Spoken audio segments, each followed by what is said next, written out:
జమ్మూ కాశ్మీర్లో మరోసారి ముష్కరుల ఉగ్ర ఘాతుకానికి పాల్పడ్డారు. యాత్రికులు ప్రయాణిస్తున్న బస్సుపై విచక్షణ రహితంగా కాల్పులతో విరుచుకుపడ్డారు.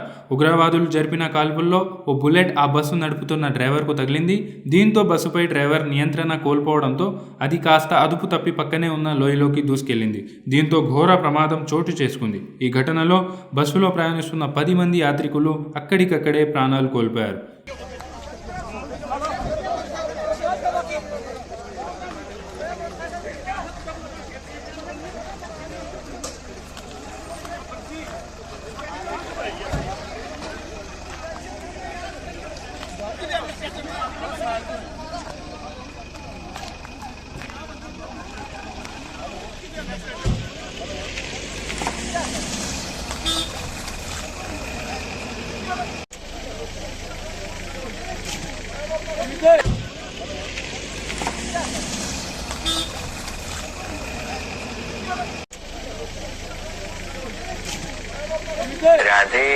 Incoming call from Joginder Bhai Nand Geo identified by Truecaller.